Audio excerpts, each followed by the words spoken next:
الحمد لله نحمده ونستعينه ونستغفره ونؤمن به ونتوكل عليه ونعوذ بالله من شرور أنفسنا ومن سيئات أعمالنا من يهد الله فلا مضل له ومن يضلله فلا هادي له ونشهد أن لا إله إلا الله وحده لا شريك له ونشهد أن سيدنا ونبينا ومولانا محمدا عبده ورسوله وصلى الله تعالى على خير خلقه محمد وعلى آله وأصحابه وبارك وسلم تسليما كثيرا كثيرا أما بعد فأعوذ بالله من الشيطان الرجيم بسم الله الرحمن الرحيم يا أيها الذين آمنوا اتقوا الله حق تقاته ولا تموتن إلا وأنتم مسلمون وقال النبي صلى الله عليه وسلم المسلم من سلم المسلمون من لسانه ويده۔ بزرگان محترم، عزیز نوجوان ساتھیوں، ہم لوگ یہ بات اچھی طرح جانتے ہیں کہ ہم یہاں کچھ سننے یا سنانے کی غرض سے جمع نہیں ہوتے،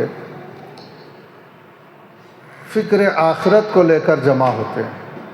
یہاں جمع ہونے کا مقصد صحیح معنوں میں ہمارے اندر فکر آخرت پیدا ہو جائے، آخرت کی زندگی کے لیے تیاری کرنے کا جذبہ پیدا ہو جائے اور ہماری اخروی زندگی کو بہتر بنانے کی فکر ہمارے اندر پیدا ہو جائے۔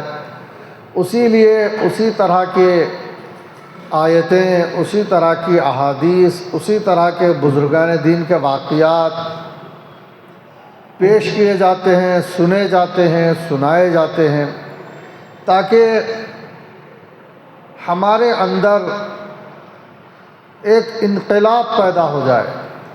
انقلاب بھی کیسا؟ صالح انقلاب، اس کی کوشش یہاں کی جاتی ہے۔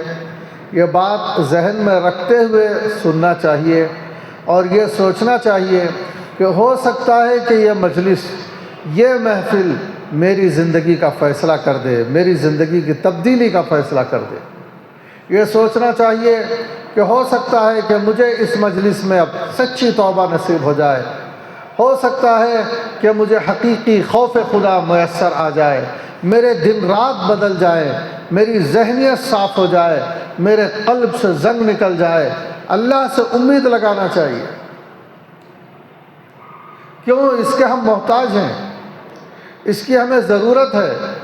یہ چیزیں بڑی قیمتی ہیں۔ اگر ہم اس کی قیمت کو محسوس نہیں کرتے ہیں، ہم اس کی ضرورت کو محسوس نہیں کرتے ہیں، تو پھر یہ کہنا پڑے گا کیا ہم بے علم ہیں؟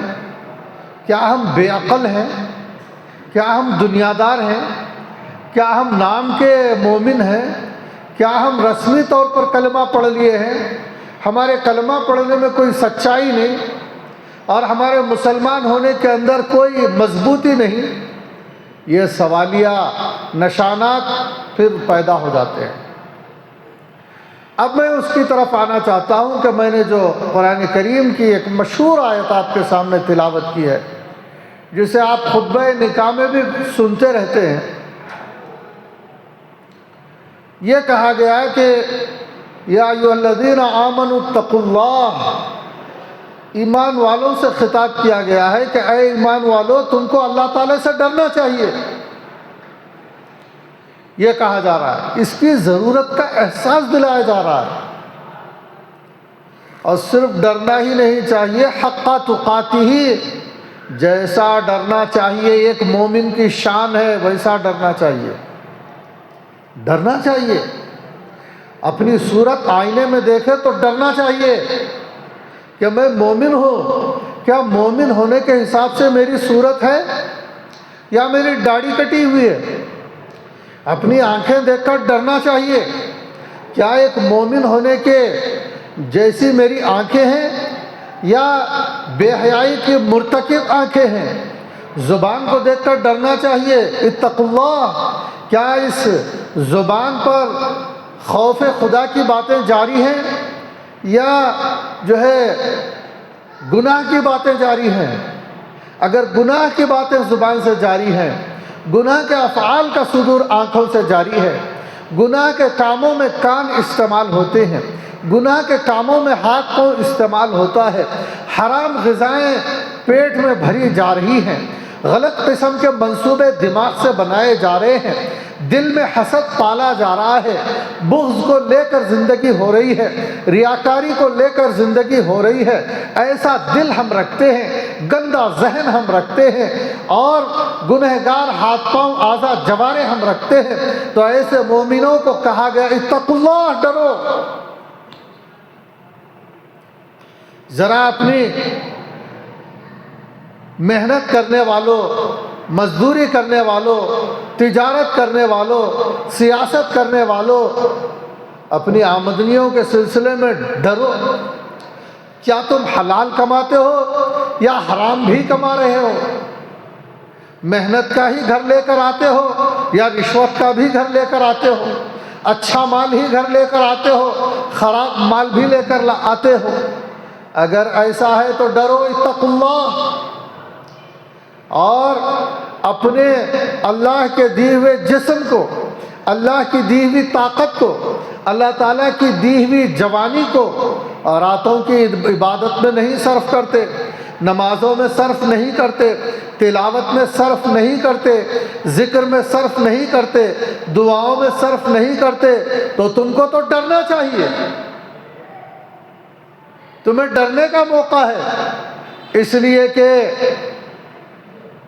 جس درجے ڈر پیدا ہونا چاہیے اگر نہیں پیدا ہوا تو ایسے بندے سے اللہ ناراض ہو جائیں گے۔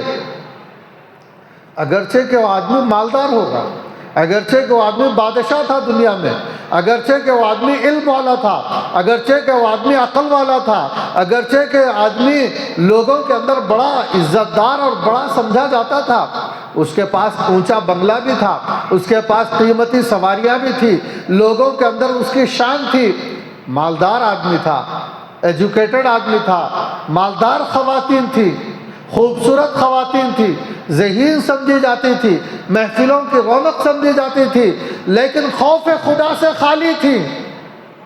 نہ زبان کے استعمال میں اللہ کا ڈر ہوا، نہ آنکھوں کے استعمال میں اللہ کا ڈر ہوا، نہ کانوں کو استعمال کرتے ہوئے اللہ کا ڈر ہوا، نہ مال کماتے ہوئے، حرام مال کماتے ہوئے اللہ کا ڈر ہوا، نہ حلال مال کو حرام کاموں میں خرچ کرتے ہوئے ڈر ہوا۔ تو ایسے لوگوں سے، ایسی عورتوں سے، ایسے مردوں سے، ایسے بوڑھوں سے، ایسے نوجوانوں سے جو اپنی جوانی کی بدترین ناشکری میں مبتلا ہیں، عورتیں ہیں حیا سے خالی ہیں، بوڑھے ہیں بزرگی سے خالی ہیں، علم والے ہیں علم کی شان سے خالی ہیں، ان سے کہا گیا ہے کہ ڈرو، تمہاری پوچھ ہو سکتی ہے، اللہ کی ناراضگی کا سامنا کرنا پڑے گا۔ کیوں زبان کو یہاں استعمال کیا تھا؟ کیوں آنکھوں کو یہاں استعمال کیا گیا تھا؟ کیوں کانوں کو اس طرح استعمال کیا گیا تھا؟ مال کو کیوں حرام کاموں میں اڑایا گیا تھا؟ راتوں کو کیوں ایسا نفسانیت کی زندگی گزاری گئی تھی؟ دن کو کیوں برباد کیا گیا تھا؟ ایسے بروں کے ساتھ کیوں بیٹھے تھے؟ ان کی صحبتیں کیوں اٹھائے تھے؟ شیطان کے بہکاوے میں کیوں آئے تھے؟ نفس کے بہکاوے میں کیوں آئے تھے؟ اور وہ لوگ ڈرنے کی ضرورت ہے جو 5 وقت کی نماز نہیں پڑھ رہے ہیں، 4 وقت کی نماز پڑھ رہے ہیں، نمازیں تو پڑھ رہے ہیں، جماعت کے ساتھ نہیں پڑھ رہے ہیں، قرآن کریم تو پڑھ رہے ہیں، تجوید کے ساتھ نہیں پڑھ رہے ہیں، عقیدے تو رکھ رہے ہیں، لیکن کما حقہ جیسا عقیدے رکھنا چاہیے قیامت کے بارے میں، رسول اللہ صلی اللہ علیہ وسلم کے بارے میں، اللہ کے بارے میں، اس طرح عقیدے نہیں رکھ رہے ہیں۔ عقیدوں کو اختیار کرنے میں کمی ہے، نماز کے قائم کرنے میں کمی ہے، روزوں کے ادا کرنے میں کمی ہے، زکوٰۃ کے ادا کرنے میں کمی ہے، ذکر میں کمی ہے، آداب میں کمی ہے، عبادات میں کمی ہے، معاشرت میں کمی ہے، اخلاق میں کمی ہے۔ اللہ تبارک و تعالیٰ کو ایسے بندے پسند نہیں آئیں گے۔ پوچھ ہو سکتی ہے، ایسی نماز کیوں پڑھی تھی، ایسی تلاوت کیوں کی تھی، ایسی معاشرت کیوں اختیار کی تھی، ایسے روزے کیوں رکھے گئے تھے، ذکر ایسا ہی کیوں کیا گیا تھا، ایسی توبہ کیوں کی تھی؟ توبہ تو ایسی نہیں تھی، ذکر تو ایسا نہیں تھا، دعا تو ایسی نہیں تھی، اور نماز تو ایسی نہیں پڑھی جاتی تھی۔ اسی لیے ہمیں ڈر کی ضرورت ہے اللہ تبارک و تعالیٰ کے معاملے میں۔ اگر ڈر کی خوبی ہمارے اندر پیدا ہو جائے گی، ڈر کی خاصیت ہمارے اندر پیدا ہو جائے گی، ڈر کی صفت ہمارے اندر پیدا ہو جائے گی، اور پیدا ہونا چاہیے، نہیں پیدا ہو رہی ہے تو پیدا کرنا چاہیے، پڑھ کر ڈر پیدا کر لیں، ذکر کر کے خدا کا ڈر پیدا کر لیں، اللہ سے مانگ کر دعا ڈر کو پیدا کر لیں، کسی ڈرنے والے کے ساتھ بیٹھ کر ڈر اپنے دل میں پیدا کر لیں، قرآن پڑھ کر، مطالعہ کر کے، بزرگوں کے واقعات پڑھ کے، اور عارفین کا کلام پڑھ کر، اشعار پڑھ کر اپنے دل میں ڈر پیدا کر لیں۔ یہ ڈر جب پیدا ہو جائے گا پھر آدمی گناہوں سے بچے گا، پھر آدمی غلط عقیدوں کی طرف نہیں جائے گا، غلط اعمال کی طرف نہیں جائے گا، اور برائیوں کی طرف نہیں جائے گا، اپنی روح کو برباد نہیں کرے گا، اپنی دینی زندگی کو خراب نہیں کرے گا۔ ڈر پیدا ہوگا تو پھر نمازیں سرسری طور پر نہیں پڑھے گا، نمازوں میں جان آئے گی، تلاوت میں قوت آئے گی، دعا میں تاثیر آئے گی، نگاہ میں تاثیر آئے گی، کانوں میں تاثیر آئے گی، زبان میں تاثیر آئے گی، دل میں جو چیزیں آنی ہے دل میں آئیں گی، دماغ میں جو چیزیں آنی ہے دماغ میں آئیں گی۔ اس کے ضرورت کو محسوس کرے، اس کے لیے محنت اٹھائے، اس کے لیے دعائیں مانگے، اس کے لیے بزرگوں کی محفل میں جائے، اس کے لیے علماء کے پاس جائے، اس کے لیے علماء کی کتابیں پڑھے۔ بہرحال تیاری کرنے کی ضرورت ہے، اور اسی طرح اپنے ماں باپ کو ستانے والے لوگ، بیوی پر ظلم ڈھانے والے لوگ، پڑوسیوں کو ستانے والے لوگ، گاہک کا حق مارنے والے لوگ، کسی بھی انسان کو کمزور سمجھ کر مذاق اڑانے والے لوگ، کسی پر تانا کسنے والے لوگ، اتقوا اللہ، اگر وہ مومن ہیں تو ڈرو اللہ تعالیٰ سے، کسی کا مذاق نہ اڑاؤ، کسی کمزور کو نہ ستاؤ، کسی پر ظلم نہ کرو۔ اس لیے کہ جب کوئی آدمی کسی بلی کو بھی تکلیف دیتا ہے اور کسی جانور کو بھی تکلیف دیتا ہے، اللہ تبارک و تعالیٰ دیکھ رہا ہے، اللہ دیکھ رہا ہے، اور کوئی آدمی کسی جانور کے ساتھ بھی حسن سلوک کرتا ہے، اللہ تبارک و تعالیٰ دیکھ رہا ہے۔ وہ جانور اگرچہ کمزور ہو، وہ اس کا بدلہ نہیں لے سکتا، تو ہو سکتا ہے کہ اللہ تبارک و تعالیٰ اسے اس کی سزا دینے پر قادر ہے، کسی جانور کو ستانے کے۔ اور ہو سکتا ہے کہ کوئی جانور جس کے ساتھ بھلائی کی گئی، وہ جانور کچھ نہیں دے سکتا، تو اللہ تبارک و تعالیٰ اس بھلائی کے عوض میں اسے نواز سکتے ہیں۔ لہذا ڈرنا چاہیے، کسی کو بھی ستانے، انسان کو ستانے، بوڑھوں کو ستانے، اساتذہ کو ستانے، مشائخ کو تکلیف پہنچانے، پڑوسیوں کو تکلیف پہنچانے، اسی طرح چھوٹوں میں اپنے شاگردوں کا حق مارنے، مریدین کا حق مارنے، اولاد کا حق، ان کی تربیت ٹھیک سے نہ کرنا، چھوٹوں پر شفقت نہ کرنا، جانوروں پر رحم نہ کرنا، پرندوں کا لحاظ نہ کرنا، اس سے بھی ڈرنا چاہیے۔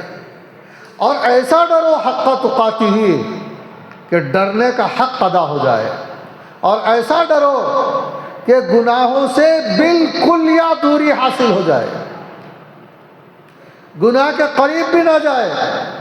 ورنہ لوگ دینی محفلوں میں بیٹھ کر کچھ متاثر ہو جاتے ہیں، بلکہ بعض دفعہ ایک دو آنسو بھی نکال لیتے ہیں، لیکن نہ وہ اعمال پر کھڑے ہوتے اس محفل سے اٹھ کر جا کر، نہ اپنے گناہوں میں جو پہلے سے کرتے آ رہے ہیں ان کو چھوڑتے ہیں۔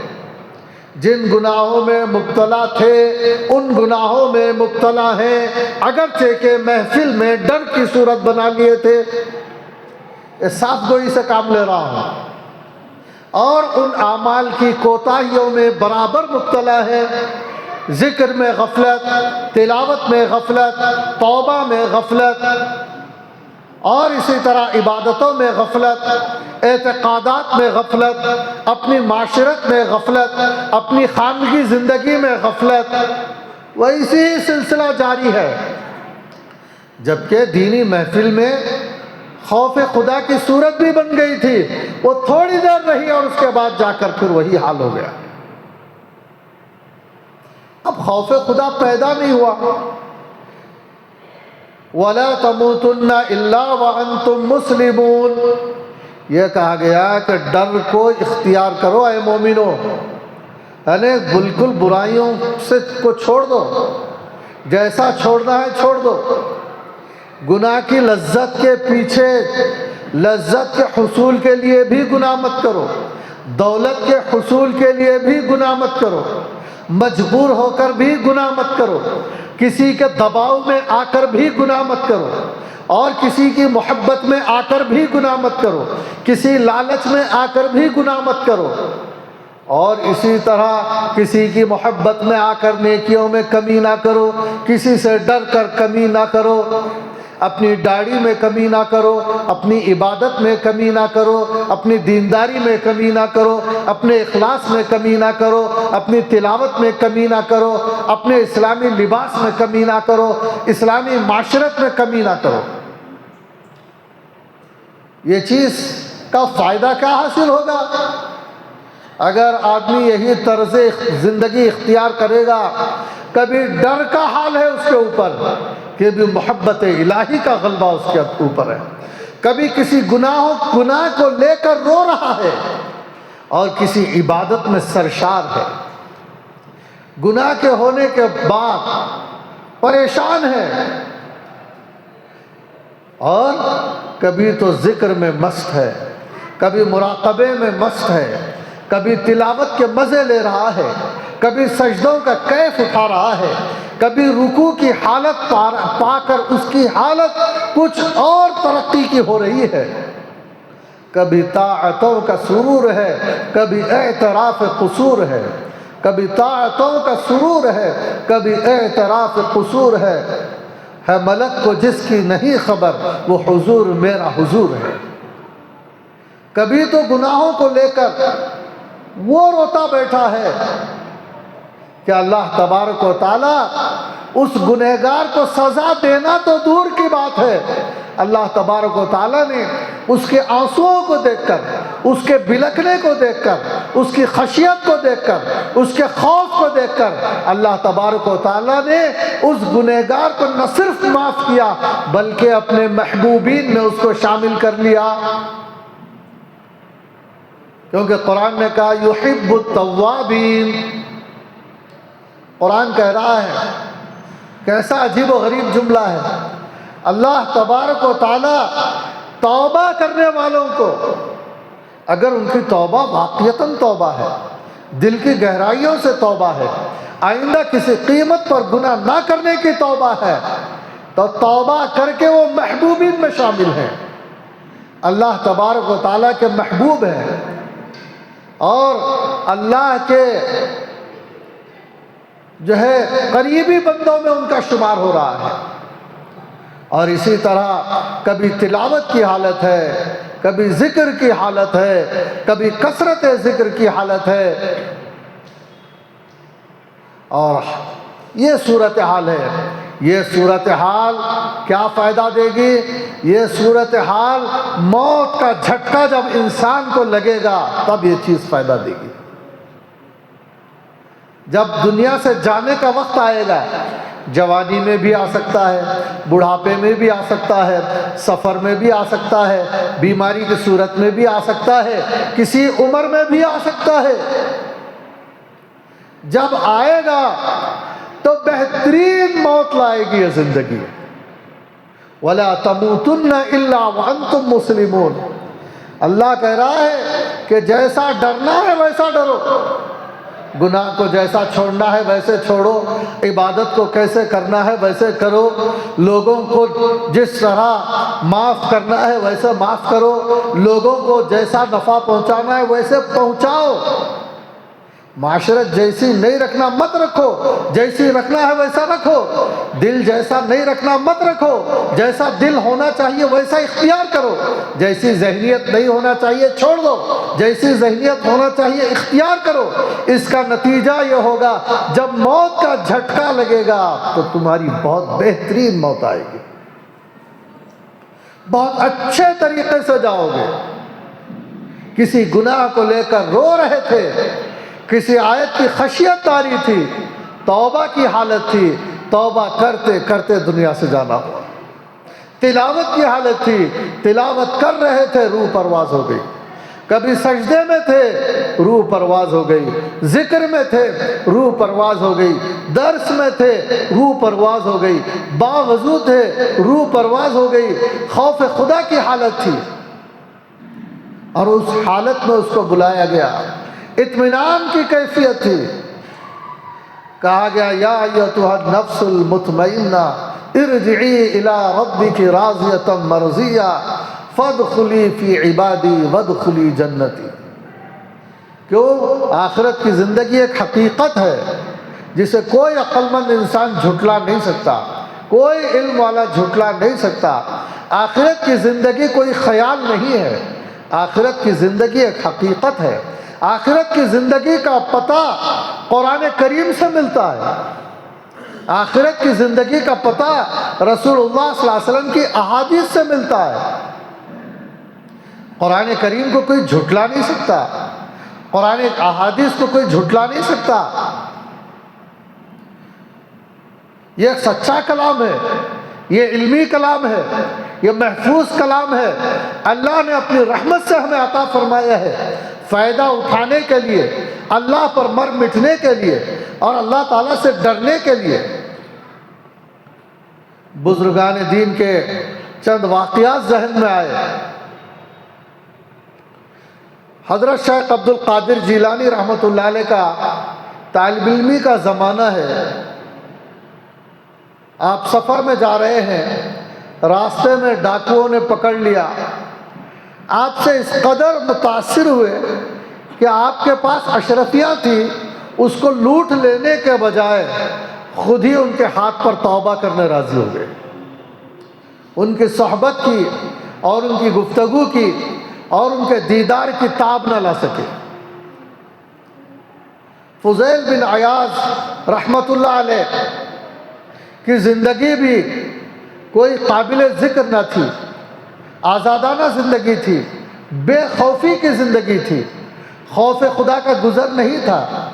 لیکن قرآن کریم کو ایک مرتبہ انہوں نے سنا، قرآن کریم کی کوئی قاری تلاوت کر رہے تھے، اور تلاوت کے درمیان ہی دل پر چوٹ لگی اور ان کی زندگی میں انقلاب برپا ہو گیا۔ ان کے واقعات میں بات ہے، اب تفصیل کا موقع نہیں ہے۔ بشر حافی رحمۃ اللہ علیہ، ان کے حالات بھی کوئی قابل ذکر نہ تھے۔ ایک بزرگ سے ملاقات ہوئی، حالات دینی زندگی نہیں تھی۔ ان بزرگ سے ملاقات ہونے کا نتیجہ یہ نکلا کہ زندگی میں انقلاب برپا ہو گیا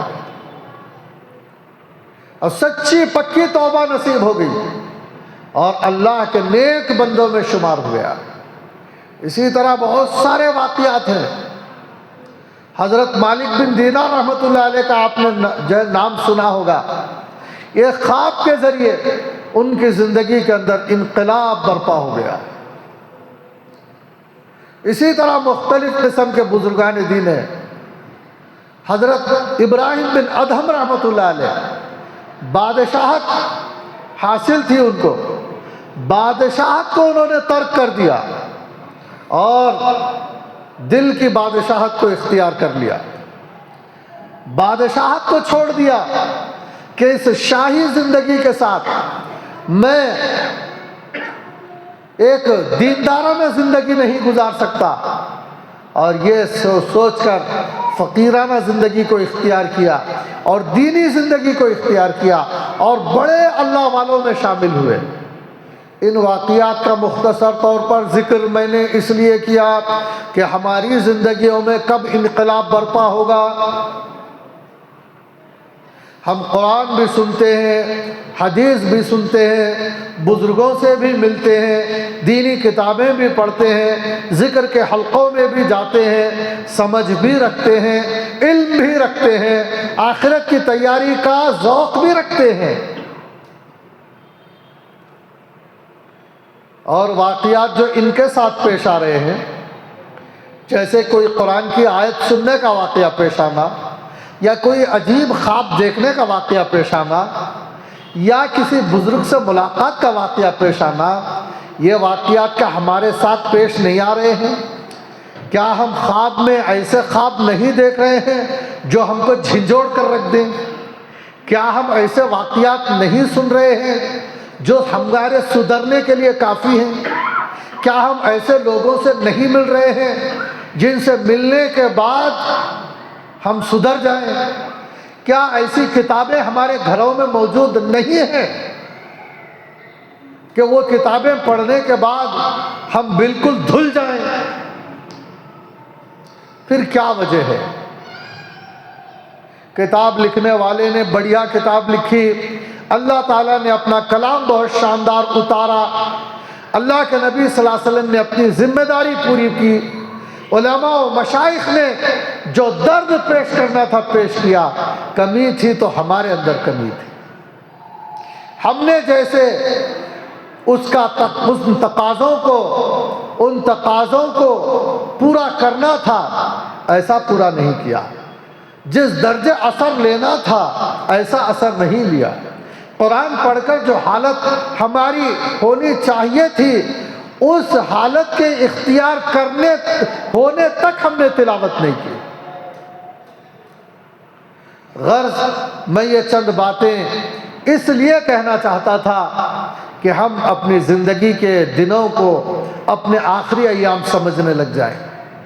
ایسا نہ سمجھیں کہ ہماری زندگی بہت دور ہے، اپنے آپ کو مسافر سمجھیں اور اپنی اس زندگی کو عارضی زندگی سمجھیں۔ جو کتاب مل جائے دینی کتاب، اس کو غنیمت سمجھ کر سر پر رکھ کر آنکھوں سے لگا کر پڑھے، اور کسی سے اہل دل سے ملاقات ہو جائے تو سمجھیں کہ ہماری تو بہت قسمت ہو گئی۔ تلاوت کا موقع آ گیا تو سمجھو کہ اللہ تعالیٰ نے بڑی عنایت فرمائی کہ اپنا کلام میرے ہاتھ میں دے دیا۔ اللہ کا نام لینے کی توفیق ہو گئی تو سمجھو کہ اللہ کا میرے اوپر کرم ہوا، اور اللہ کی میرے اوپر نگاہ کرم پڑ گئی جس کی وجہ سے میں اس کا نام لے رہا ہوں۔ اور سجدہ کرنے کی توفیق ہو جائے تو خوش ہو جاؤ کہ اللہ کا فضل ہوا کہ میں سجدہ کر رہا ہوں، اس کی توفیق سے کر رہا ہوں۔ غرض یہ کہ ہم میں سے جو بھی ہیں، ایک ایک آدمی اپنے چہرے پر نظر ڈالے، دل پر نظر ڈالے، دماغ پر نظر ڈالے، اور کیا وہی دماغ ہے جس دماغ کی اور جس طرح کی ذہنیت دینے کے لیے رسول اللہ صلی اللہ علیہ وسلم مبعوث ہوئے تھے؟ ہمارے پاس کیا وہ ذہن ہے؟ کیا وہ دل ہے؟ کیا وہ آنکھیں ہیں؟ وہ جسم ہے؟ وہ معاشرت ہے؟ وہ زندگی ہے؟ وہ نمازیں ہیں؟ وہ ذکر ہے؟ نہیں تو پھر اپنی خواب غفلت سے بیدار ہو جائیے اور اپنی کمر کس لیجئے، کسی اہل دل کا ہاتھ تھام لیجئے، اور علم سے اپنے رشتے کو جوڑ لیجئے، دعاؤں سے اپنے رشتے کو جوڑ لیجئے، غفلت کو دور کر لیجئے، شیطان کا مقابلہ کرنے تیار ہو جائیے، نفس کو پامال کر دینے اور مغلوب کر دینے کا حوصلہ اپنے اندر پیدا کر لیجئے۔ اس کی کسی اور کو ضرورت نہیں، ہم میں سے ہر ایک کو اپنی ضرورت ہے۔ ہم کو خود اپنی قبر میں جانا ہے، ہم کو خود خدا کے سامنے پیش ہونا ہے، ہم کو خود حوض کوثر کے سامنے جانا ہے، اور ہم کو خود آخرت کا سامنا کرنا ہے، اور اس زندگی سے گزر کر آخرت کی طرف جانا ہے۔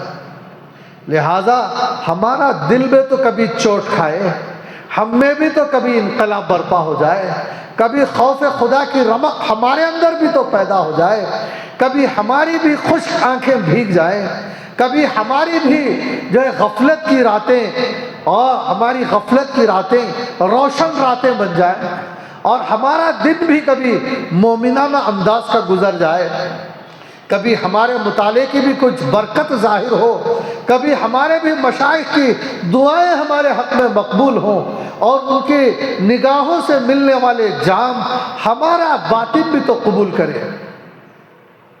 اس کی ہمیں ضرورت محسوس کرنا چاہیے اور ذہنی طور پر اپنے آپ کو تیار کرنا چاہیے، اس کی اپنے دل کے اندر ہمت پیدا کرنا چاہیے، اور آخرت کو بگاڑنے والے اسباب کو اپنے سے دور کرنا چاہیے، اور آخرت کو سنوارنے والے اسباب ہی کے درمیان ہمیشہ رہ کر فکر آخرت میں ڈوب کر زندگی گزارنے کی کوشش کرنا چاہیے۔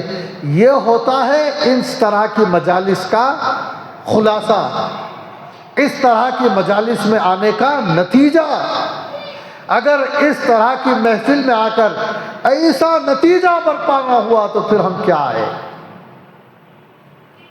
کہتے ہیں کہ ایک خاتون کو اپنے حسن پر بہت ناز تھا، وہ سمجھتی تھی کہ کوئی مرد ایسا نہیں جو میرے حسن کو دیکھ کر متاثر نہ ہو۔ تو شوہر کے سامنے بھی کبھی ایسی بات آئی تو شوہر نے کہا نہیں، اللہ کے بعض بندے ایسے ہوتے ہیں کہ وہ کسی چہرے کی طرف نظر نہیں کرتے، کسی نامحرم کی طرف نظر نہیں کرتے، بھلے کیسا بھی حسین چہرہ کیوں نہ ہو، کسی غیر عورت کی طرف نگاہ اٹھا کر نہیں دیکھتے، ایسے بھی ہوتے ہیں۔ تو شوہر سے اس بیوی نے کہا ایسا کون بندہ ہے تمہارے علم میں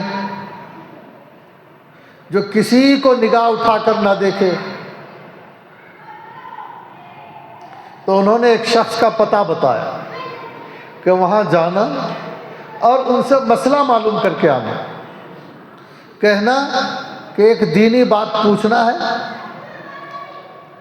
میں آئی ہوں پوچھنے کے لیے، اور پھر کسی طرح اپنے چہرے کا نقاب بھی گرا دینا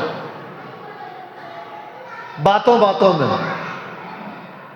وہ عورت آئی اور کہا کہ میں ضروری وجہ سے ملنا چاہتی ہوں اور ایک بات دین کی پوچھنا ہے،